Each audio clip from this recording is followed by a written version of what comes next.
नमस्कार, आवाज समाचार देख रहे हैं आप और आपके साथ मैं हूं स्मिता रशाल। वक्त हो गया 4 बजे की तमाम अहम और बड़ी खबरों का, जिस पर करेंगे नजर। लेकिन उससे पहले नजर इस वक्त की हेडलाइंस पर।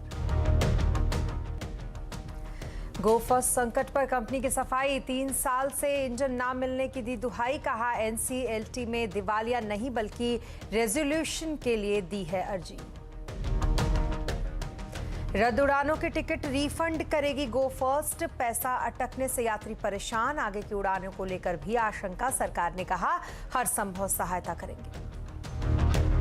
क्रिप्टो करेंसी पर अब और सख्ती की तैयारी। G20 के देश साथ मिलकर लाएंगे रेगुलेशन। जुलाई में गांधीनगर में होने वाली बैठक में रखा जाएगा रोड मैप। CNBC आवाज की एक्सक्लूसिव खबर। एनसीपी में बैठकों का दौर जारी। पवार के नहीं मानने पर नए अध्यक्ष के नाम पर मंथन। सूत्रों के मुताबिक सुप्रिया सुले को राष्ट्रीय और अजीत पवार को मिल सकती है महाराष्ट्र की कमान। पार्टी में इस्तीफों का सिलसिला शुरू।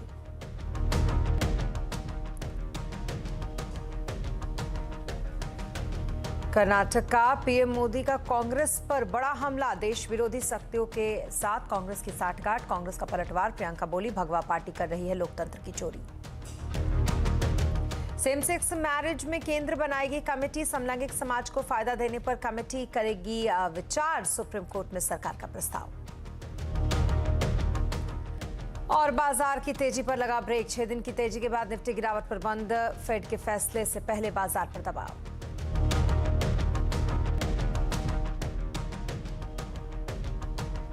खबरों की शुरुआत सबसे पहले करेंगे बात गो फर्स्ट एयरलाइंस की।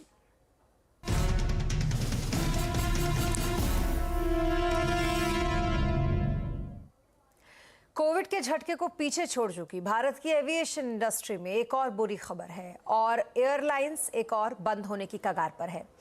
यहाँ पर वाडिया ग्रुप के एयरलाइंस गो फर्स्ट की क्रैश लैंडिंग हुई है। एयरलाइन ने 3 से लेकर 5 मई तक की उड़ानें रद्द कर दी हैं और 15 मई के बाद की बुकिंग लेनी बंद कर दी है। तो वहीं कल तक कंपनी आईपीओ लाने की तैयारी कर रही थी, लेकिन अब अचानक एनसीएलटी में रेजोल्यूशन की अर्जी लगा दी गई है। फाइनेंशियली संकट में फंसी गो फर्स्ट ने अपने ऑपरेशन रोक दिए हैं। गो फर्स्ट एयरलाइंस की मैनेजमेंट का कहना है कि इंजन सप्लाई करने वाली अमेरिकी कंपनी पाटन वोल्डी की वजह से समस्या झेलनी पड़ रही है। नेटवर्क 18 से एक्सक्लूसिव बातचीत में गो फर्स्ट के सीईओ कौशिक खोना ने कहा कि पिछले 3 साल में गो फर्स्ट को कोई इंजन नहीं मिला। कंपनी के सीईओ कौशिक खोना ने कहा है कि दिवालिया नहीं बल्कि रेजोल्यूशन प्रक्रिया के लिए ये एनसीएलटी में अर्जी दी गई है। We have filed for the application considering the emergency part. We hope that it would be taken up soon. But I think what is more relevant is we are here only because of the failure of Pratt & Whitney from providing the engines which it was obliged, which is still obliged to provide as per the contract. And continuously when it did not provide the engines for the last 3 years, in spite of continuous requests, representation, etc., we had to go to the process of arbitration, emergency arbitration. For the flights which have been booked for 6th to 15th, we have stopped further booking because we believe if something happens, we can immediately resume the operation. If something comes up, we can take a call immediately. Otherwise, we don't want to add to the passengers' grievance, and therefore we have suspended the bookings for the next 10 days thereafter. Now, obviously, we cannot control NCLT. We can request, and once the NCLT admits the matter, I think then we will be able to take a call on a regular basis. और Go Air की उड़ानें रद्द होने से सबसे ज्यादा मुसीबत में फंस गए हैं गो एयर के पैसेंजर्स। महीनों पहले सस्ते में टिकट बुकिंग कराने वाले अब क्या करें? सीधे दिल्ली एयरपोर्ट से हालात का जायजा लिया हमारे 2 सहयोगी रोहन सिंह और दीपाली नंदा ने। गो फर्स्ट की अगले 3 दिनों की सारी फ्लाइट्स कैंसिल है और इसके बाद की फ्लाइट्स को लेकर भी अनिश्चितता है। इन 3 दिनों में लगभग 1 लाख लोग प्रभावित हो रहे हैं और इन पैसेंजर्स को ना तो रिफंड के बारे में अभी तक कुछ पता है और ना ही उनके ऑल्टरनेट फ्लाइट की कोई व्यवस्था की गई है। बिल्कुल रोहन, आज सुबह से ही मैं यहाँ पर मौजूद थी। ये टर्मिनल 2 पर गो फर्स्ट का टिकट काउंटर है और यहाँ पर यात्री हैरान परेशान हमें दिखाई दिए।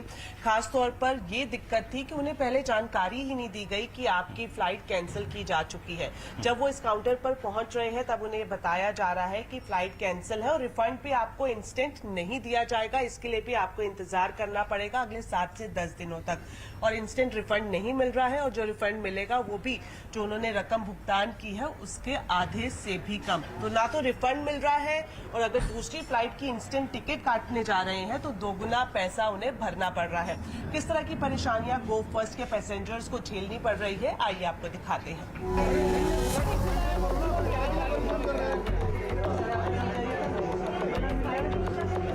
सर, आपको किधर जाना था? गुवाहाटी जाना था और मेरी फ्लाइट थी 12:20 की गो फर्स्ट से, मगर इन्होंने बिना किसी प्रायर नोटिस के मेरी फ्लाइट कैंसिल कर दी। अब मैं किसी दूसरी एजेंसी में दूसरी फ्लाइट की टिकट देख रहा हूँ तो 20,000 22,000 की टिकट आ रही है। बताओ कहाँ से एकदम से कहाँ से मिडिल क्लास आदमी कहाँ से एडजस्ट करें। और रिफंड भी नहीं मिल रहा है? रिफंड भी इंस्टेंट कोई नहीं मिल रहा, उसके लिए भी 24 घंटे या 7 दिन का टाइम दे रहे हैं। ले से मैं आया तब मुझे पता चला कि इधर कैंसिल हो गई है टिकट। अभी इन्होंने कुछ मैसेज भी नहीं दिया हमें, कुछ नहीं। अभी हम कुछ भी नहीं कर सकते, वो बात ही नहीं सुनने के लिए तैयार है। रिफंड तो वो बोल रहे हैं कि रिफंड मिलेगा, अभी रिफंड तो कुछ नहीं मिला अभी तक। जो फ्लाइट थी वो सपोज करो आपकी 8,000 की मैंने बुक करी थी, आज वही फ्लाइट 25,000 की है मैम। बहुत डिफरेंस आ रहा है, तो ये रिटर्न में भी नहीं दे रहे कि जो डिफरेंस फेयर डिफरेंस आ रहा है वो हम रिटर्न में देंगे या कुछ देंगे, वो तो ये जवाब ही नहीं दे रहे। खाली अमाउंट जो टिकट का अमाउंट है वो रिफंड देंगे। कोई भी इंटीमेशन आई नहीं मेरे पास, और अभी कैंसिल हो गई। अभी कोई प्लान नहीं है, कोई दूसरी भी अरेंज करके नहीं दे रहे कोई। ओके, रोहन, आप सिविल एविएशन मिनिस्ट्री के संपर्क में लगातार है और हमने दिखाया ही कितनी परेशानी हो रही है यात्रियों को। क्या कुछ राहत मंत्रालय की तरफ से मिलती हुई दिखाई दे सकती है? दीपाली, जिस तरीके से गो फर्स्ट की तरफ से इन यात्रियों को कोई राहत नहीं मिल रही है, वैसे ही सिविल एविएशन मिनिस्ट्री भी इस वक्त वेट एंड वॉच की ही भूमिका में है।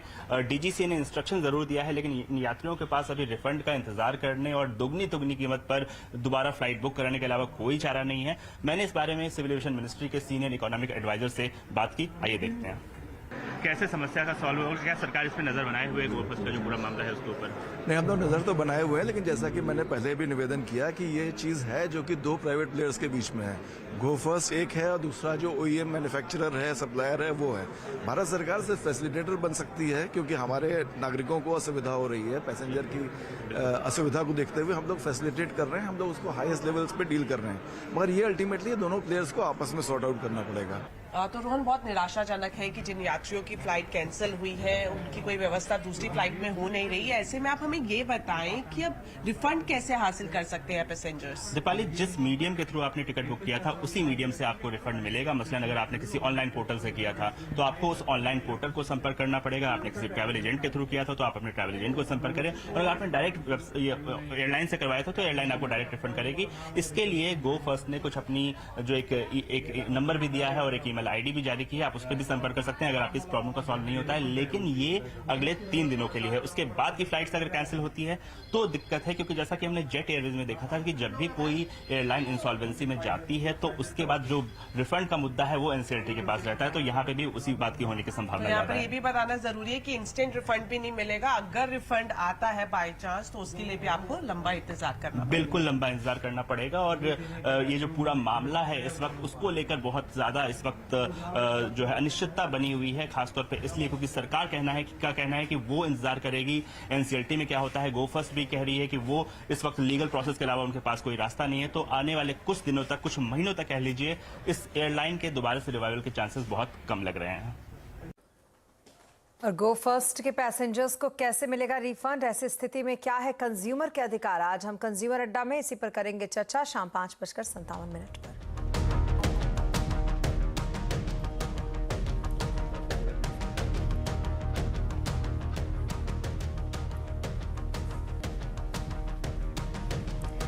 और अब बात करते हैं शरद पवार के इस्तीफे की।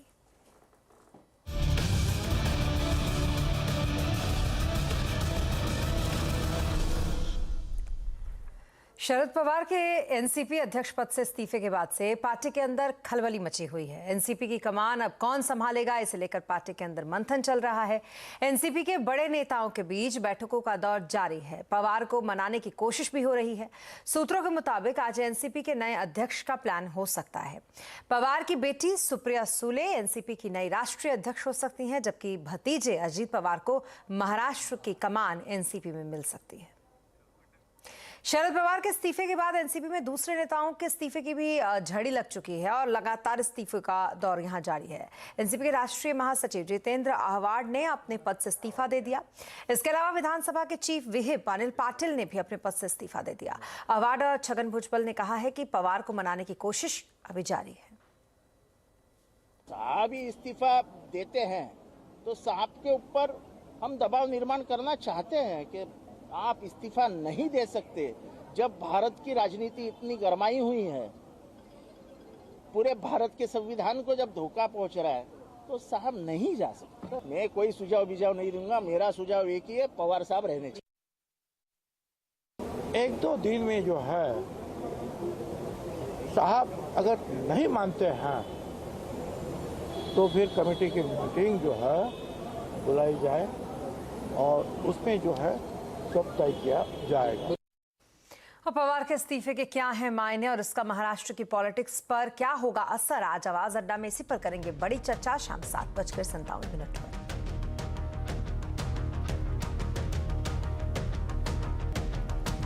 और अब बात कर्नाटक की, जहां चुनाव को लेकर राजनीतिक दलों का प्रचार तेजी से चल रहा है। यहां बीजेपी और कांग्रेस दोनों ही पार्टियां एक दूसरे पर हमलावर हैं। एक तरफ जहां बीजेपी के स्टार प्रचारक प्रधानमंत्री नरेंद्र मोदी ने एक बार फिर से विपक्षी दल कांग्रेस पर बड़ा हमला बोला। उन्होंने कांग्रेस पर तुष्टीकरण करने का आरोप लगाते हुए पार्टी की देश विरोधी शक्तियों से साठगांठ की बात कही। दूसरी तरफ कांग्रेस की स्टार प्रचारक प्रियंका गांधी वाड्रा ने बीजेपी और नरेंद्र मोदी पर साफ साफ निशाना साधते हुए भगवा पार्टी लोकतंत्र की चोरी कर रही है, ऐसा आरोप लगाया। पोलिंग बूथ में बटन दबाओ ना, तब जय बजरंगबली बोल करके सजा दे देना इनको। कांग्रेस अपने दशकों के कुशासन से जन विश्वास खो चुकी है और इसलिए झूठे आरोप और झूठी गारंटी यही कांग्रेस का एकमात्र सहारा बचा है।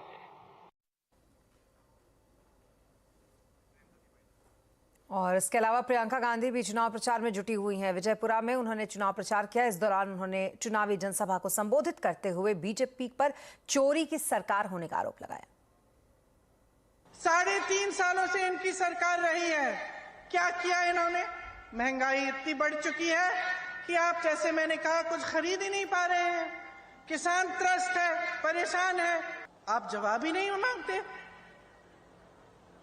आपने ये माहौल बना दिया है देश में, प्रदेश में कि कुछ ना करे नेता, तब भी उसको मालूम होता है कि वो आके मंच पे खड़े हो जाएगा, कोई जज्बाती मामला उठा लेगा, धर्म की बात करेगा, जाति की बात करेगा, तो बस फिर से जीत जाएगा। और अब बात करेंगे बाजार की, जहां फेड की बैठक से पहले आज बाजार में दबाव देखा गया, जिससे बाजार में कई दिनों की तेजी थम गई और बाजार गिरावट के साथ बंद हुआ। सेंसेक्स 161 अंक गिरकर आज 61,193 पर बंद हुआ, तो वहीं निफ्टी 58 अंक गिरकर 18,090 पर आज बंद हुआ। आईटी, तेल, गैस, मेटल शेयरों में आज बिकवाली रही। मार्केट का पूरा एक्शन समझने के लिए चलते हैं सुमित के पास। सुमित, बताएं मार्केट का आज हाल कैसा रहा? देखिए, आज भारतीय बाजारों में जो विनिंग स्ट्रीक थी, जिससे लगातार तेजी देखने को मिल रही थी, वो थोड़ी सी थमती हुई दिखाई पड़ी। हालांकि कोई बहुत सीवियर डैमेज नहीं था, लेकिन फिर भी मिड कैप स्मॉल कैप में बाइंग, लेकिन अदरवाइज फ्रंटलाइन इंडेक्स में निफ्टी, सेंसेक्स या फिर निफ्टी बैंक, जहां पर थोड़ा बहुत प्रेशर बनता हुआ दिखाई पड़ा। बड़ा इवेंट अवेटेड है, तो उसको भी मार्केट्स देख रहा है, लेकिन फिर भी आज प्रेशर रहा स्टॉक स्पेसिफिक स्टोरीज में ज़्यादा, जहाँ नंबर्स का इम्पैक्ट या फिर न्यूज़ फ्लोज का इम्पैक्ट था, तो वहाँ इम्पैक्ट आता हुआ दिखाई पड़ा। रेलवे में बाइंग थी, डिफेंस में बाइंग थी, FMCG में बाइंग थी, लेकिन बाकी इंडिसेस में IT में प्रेशर था, PSU बैंकिंग में कुछ हद तक प्रेशर था। IT, oil and gas, metal, यहाँ पर कुछ हद तक बिकवाली देखने को मिल रही थी। PSU कंपनीज तेजी में कामकाज कर रही थी, प्राइवेट बैंक्स के अंदर थोड़ा प्रेशर था, लेकिन स्टॉक स्पेसिफिक स्टोरीज मार्केट में आज प्ले आउट होते हुए दिख रही थी। जी, इसके अलावा सेक्टर्स का कैसा हाल था? अब स्टॉक स्पेसिफिक या फिर अगर कुछ स्टॉक्स की बात करें या सेक्टर्स की बात करें, तो सबसे पहले तो निफ्टी के टॉप गेनर आएंगे। इसमें HUL आज लीड कर रहा था, FMCG को भी ये लीड करते हुए 1.5% की तेजी। एशियन पेंट 1% ऊपर, टाटा मोटर्स 3/4% ऊपर और अल्ट्राटेक करीब 3/4% की बढ़त यहाँ देखने को मिली। गिरने वाले शेयरों में अदानी इंटरप्राइजेस 4.5% नीचे, अदानी पोर्ट 2% नीचे, ONGC 2% नीचे कल की तेजी के बाद, और UPL करीब 1.5% बिकवाली यहाँ आते हुए दिखाई पड़ी। मिड कैप गेनर्स में BHEL शानदार तेजी, नए हाइस पर। IRFC 5.5% ऊपर रहा। MRF BSF नंबर्स के बाद जोरदार तेजी, 5.5% का उछाल, और लॉरस लैब करीब 3% का एक पुल बैक यहाँ पर भी आता हुआ दिखाई पड़ा। मिड कैप गिरने वाले शेयर में अदानी पावर, पूरा अदानी समूह प्रेशर में था। इनफैक्ट भारत फोर्ज 2% नीचे, L&T टेक करीब 2% नीचे, और PFC रफली 2% के आसपास बिकवाली यहाँ आते हुए दिखाई पड़ी। IT में प्रेशर था, L&T टेक में, L&T इन्फोटेक माइंडट्री में, परसिस्टेंट में, टेक महिंद्रा में, जहां पे कल कुछ शेयरों में मूव था लेकिन आज वापस प्रॉफिट टेकिंग यहां आते हुए दिखाई पड़ी। तो सिलेक्टिव स्टॉक्स जहां पर आज खरीदारी का रुख बनता हुआ दिखाई पड़ा। जी, बहुत शुक्रिया तमाम मार्केट अपडेट के लिए आपका सुमित। तो कुल मिलाकर कुछ ऐसा रहा मार्केट का हाल। और वाइट ऑक कैपिटल के CEO आशीष सोमैया का कहना है कि करेक्शन के बाद अब मिड कैप IT कंपनियां अच्छा कर सकती हैं। साथ ही उन्होंने आगे ये भी कहा कि बैंकों में तेजी की काफी गुंजाइश है, इसलिए बैंकिंग सेक्टर लीड कर सकता है। जिन मिड कैप IT कंपनीज में हम लोगों का समझो एक्सपोजर है, जैसे हमारा अगर आप BSE 500 से कंपेयर करें तो हम कंपेरेबल वेटेज पे हैं या मामूली से ज्यादा वेटेज पे है। IT mid cap IT companies जो हैं हमारे पास, उसमें कोई नेगेटिव इम्पैक्ट हमने अभी तक देखा नहीं है, बल्कि year on year, quarter on quarter performance अच्छा भी है और गाइडेंस भी है। संक्षेप में अगर मैं कहूँ तो मुझे ऐसा लगता है कि डेफिनेटली बैंक्स जो हैं उसमें काफी पोटेंशियल है, क्योंकि हम लोग इकोनॉमिक साइकिल भी अगर देखें तो 1-2 साल पहले ही हम लोग एक बॉटम से निकल के आए हैं। तो मुझे ऐसा लगा है ये early part of the turn around, जो साइकिल का टर्न अराउंड है, ये उसका अर्ली पार्ट है। मुझे नहीं लगता ये लेट स्टेज है। तो मुझे ऐसा लगता है कि बैंक्स जो हैं वो अभी भी लीड करने का पोटेंशियल रखते हैं। और अब बात करेंगे क्रिप्टो करेंसी की। वो इसलिए क्योंकि क्रिप्टो करेंसी की खरीद फरोख्त पर अब और सख्ती होने वाली है। US, UK समेत G20 के देश आपसी सहमति से रेगुलेशन लाएंगे। डिटेल के लिए चलते हैं इस पर लक्ष्मण जी के पास। लक्ष्मण जी बताएं जरा, क्रिप्टो करेंसी को लेकर अब अगला कदम क्या होने वाला है? देखिए, दरअसल सरकार ने तो पहले ये मन बनाया था क्रिप्टो करेंसी पर पाबंदी लगा दी जाए, लेकिन सरकार को एहसास हो गया कि सिर्फ भारत में पाबंदी लग जाती है तो इसका कोई फायदा होगा नहीं, क्योंकि दूसरे देशों से क्रिप्टो करेंसी लोग खरीद सकते हैं और ये बहुत ही आसान है। तो अब जो है, मुझे जो जानकारी मिले उसके मुताबिक सिर्फ देश नहीं बल्कि विदेशों से जो भी आप खरीद फरोख्त करने वाले हैं क्रिप्टो करेंसी की, उस पर पाबंदी तो नहीं लगेगी, लेकिन उस पर सख्ती की जाएगी। उसके लिए ठोस रेगुलेशन निकल कर आने वाला है। और ये रेगुलेशन सिर्फ भारत नहीं ला रहा है, बल्कि G20 के जितने भी सदस्य हैं, चाहे USA हो, UK हो, कनाडा हो, जापान हो, यूरोप हो, सभी लोगों ने एक तरह से सहमति दे दी है कि हम इस पे रेगुलेशन लाएंगे। रेगुलेशन एक बेहतर उपाय है, लेकिन रेगुलेशन की रूपरेखा क्या होनी चाहिए, इस रूपरेखा के लिए जिम्मेदारी दी गई है IMF को कि IMF ये रूपरेखा पेश करे क्रिप्टो करेंसी को किस तरह से रेगुलेट किया जाए। और जुलाई के दूसरे हफ्ते में एक महत्वपूर्ण बैठक होने वाली G20 के वित्त मंत्रियों की और सेंट्रल बैंक के रेगुलेटर के गवर्नर्स की। उस बैठक में IMF अपना पेपर मसौदा रखेगा, उस मसौदे पर सहमति बनेगी और सहमति बनने के बाद G20 के जितने भी सदस्य देश हैं वो अपना रेगुलेशन लाएंगे। तो अब अंतर्राष्ट्रीय स्तर पर क्रिप्टो करेंसी के रेगुलेशन लाने का रास्ता लगभग साफ होता दिख रहा है। जी, बहुत शुक्रिया तमाम डिटेल्स के लिए आपका लक्ष्मण जी। और यहाँ रुकेंगे छोटे से ब्रेक के लिए, लेकिन जल्द होंगे हाजिर, आप बने रहे हमारे साथ।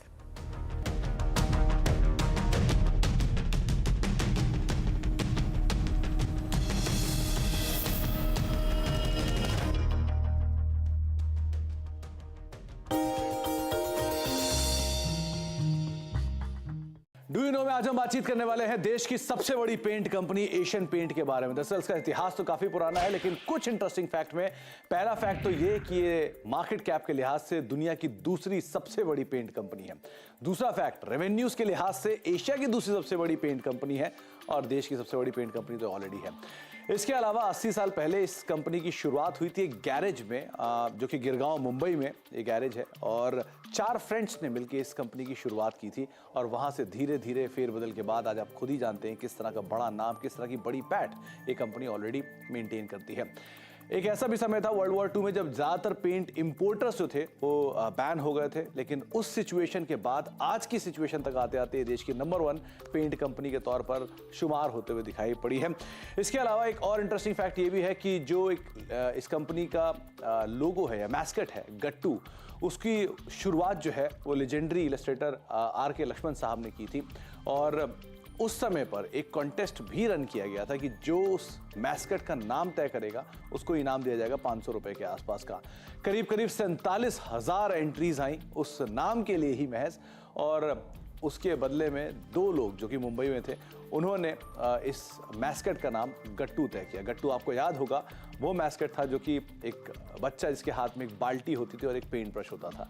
तो वो कंपनी का मैस्कट, जिसके पीछे कई सारी इंटरेस्टिंग स्टोरीज भी हैं।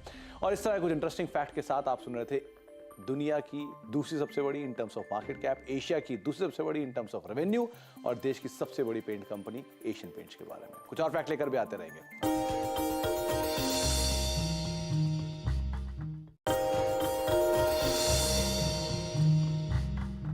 डू यू नो में आज हम बातचीत करने वाले हैं दक्षिण भारत से शुरू हुई consumer durable major V Guard के बारे में। दरअसल इस कंपनी की शुरुआत करीब 50 साल पहले रफली 1977 में कोशुसेफ चितिल्लापिल्ली साहब ने शुरू की थी ये कंपनी। और उस समय पर ये कंपनी उन्होंने 1 लाख रुपए की जो पूंजी अपने फादर से ली थी उसके साथ शुरू की थी। दरअसल इस कंपनी की शुरुआत तो उन्होंने अपने घर से जुड़े हुए एक 400 स्क्वायर फीट के एक गैरेज के अंदर की थी। और शुरुआती कारोबार में उनके साथ महज 4 लेबर थे जिनके साथ उन्होंने शुरुआत की, लेकिन धीरे धीरे इस कारोबार को उन्होंने एक्सपैंड किया।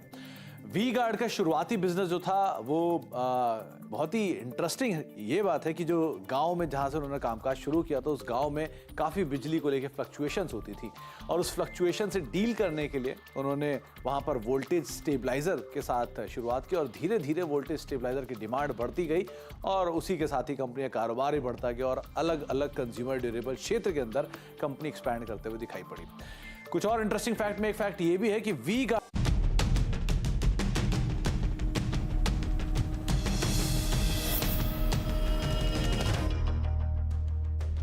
अब ब्रेक के बाद एक बार फिर आपका स्वागत है। सेम सेक्स मैरिज मामले में केंद्र सरकार ने सुप्रीम कोर्ट के सामने कमेटी बनाने का प्रस्ताव दिया है। ये कमेटी कैबिनेट सचिव की अध्यक्षता में बनेगी जो समलैंगिकों को सामाजिक फायदे देने पर विचार करेगी। इस खबर पर ज्यादा जानकारी के लिए हमारे साथ है हमारे संवाददाता असीम मनचंदा। असीम, बताएं जरा, सेम सेक्स मैरिज मामले में केंद्र सरकार ने सुप्रीम कोर्ट में क्या प्रस्ताव दिया है? देखिए, सुप्रीम कोर्ट की संविधान पीठ समलैंगिक विवाह को मान्यता देने की याचिका के ऊपर सुनवाई कर रही है। जब पिछली बार इस मामले की सुनवाई हुई थी तो सुप्रीम कोर्ट ने केंद्र सरकार से पूछा था क्या इन कपल्स को किसी तरह के बेनिफिट्स दिए जा सकते हैं। आज जब इस मामले की सुनवाई हुई तो केंद्र सरकार ने अपना पक्ष रखा। केंद्र सरकार का कहना था कि सरकार इसको लेकर के काफी पॉजिटिव है, सरकार इसको लेकर के कमेटी बनाने के लिए तैयार है। कैबिनेट सचिव की अध्यक्षता के अंदर एक कमेटी बनेगी जो इस बात के ऊपर विचार करेगी कि इनको बिना विवाह को मान्यता दे हुए किस तरह से इनको सोशल बेनिफिट्स दिए जा सकते हैं। हालांकि सुप्रीम कोर्ट ने इसके ऊपर कुछ भी कहने से इनकार कर दिया। सुप्रीम कोर्ट का कहना था कि हम विवाह को मान्यता देने के ऊपर हम विचार करेंगे, इसमें से चाहे कुछ भी ना मिले लेकिन इसके ऊपर विचार करना एक काफी बड़ी उपलब्धि होगी, सुप्रीम कोर्ट ने ये कहा। हालांकि इस मामले की सुनवाई आगे भी जारी रहेगी। आगे भी सुप्रीम कोर्ट सभी याचिकाकर्ता का पक्ष लेगा और केंद्र सरकार का पक्ष लेगा और उसके बाद संविधान पीठ अपना फैसला लेगी। जी, बहुत शुक्रिया तमाम डिटेल्स के लिए आपका असीम। और सरकारी बैंकों में काम करने वालों के लिए खुशखबरी है। अब सरकारी बैंकों में हफ्ते में सिर्फ 5 दिन ही काम होगा। सूत्रों के मुताबिक इंडियन बैंकिंग एसोसिएशन के प्रस्ताव को वित्त मंत्रालय जल्द मंजूरी दे सकता है। इस खबर पर डिटेल के लिए चलते हैं आलोक प्रियदर्शी के पास। आलोक, बताएं क्या कुछ डिटेल्स हैं आपके पास बैंक में छुट्टियों को लेकर? बिल्कुल, देखिए, देश के सरकारी बैंकों के करीब 8 लाख कर्मचारियों के लिए काफी अच्छी खबर है क्योंकि उन्हें भी अब प्राइवेट एम्प्लॉयज के तर्ज पर हफ्ते में 2 दिन की छुट्टी मिल सकेगी। दरअसल इंडियन बैंकिंग एसोसिएशन की तरफ से वित्त मंत्रालय को प्रस्ताव भेजा गया था जिसमें हफ्ते में 5 दिन कामकाज करने की इजाजत मांगी गई थी। सीएनबीसी आवाज को सूत्रों से जानकारी मिली है कि वित्त मंत्रालय को इस प्रपोजल में फिलहाल कोई आपत्ति नजर नहीं आ रही है। दरअसल बैंकों में अभी भी महीने में 6 दिन की छुट्टियां होती हैं, यानी कि जो सेकेंड सैटरडे और लास्ट सैटरडे बैंकों में लगातार छुट्टियां रहती हैं, जिसकी वजह से एक ग्राहकों में कंफ्यूजन भी फैलता है। लिहाजा अगर इस छुट्टी को 6 दिन से बढ़ाकर 8 दिन कर दी जाए तो इसमें कोई ज्यादा फर्क नहीं पड़ेगा। हालांकि इसके लिए बैंक कर्मचारियों के जो वर्किंग आवर्स हैं डेली के, उसमें थोड़ा सा करीब 40-45 मिनट इजाफा हो सकता है। इसके लिए बैंक कर्मचारी पहले से ही तैयार हैं और जो 9 यूनियंस है बैंकों की, उसमें इसको लेकर सहमति बन चुकी है। जो हमें जानकारी मिल रही है कि वित्त मंत्रालय इसे लेकर जो नेगोशिएबल इंस्ट्रूमेंट एक्ट के तहत नोटिफिकेशन है वो वेज रिवीजन के साथ ही जारी कर सकता है। उसके बाद बैंकों में जो 5 डेज एंड वर्किंग की जो सिस्टम है वो लागू हो सकेगा। जी, बहुत शुक्रिया तमाम डिटेल्स के लिए आपका आलोक। और इसी के साथ इस बुलेटिन में फिलहाल इतना ही, लेकिन खबरों पर लगातार अपडेट के लिए आप बने रहें CNBC आवाज के साथ। नमस्कार।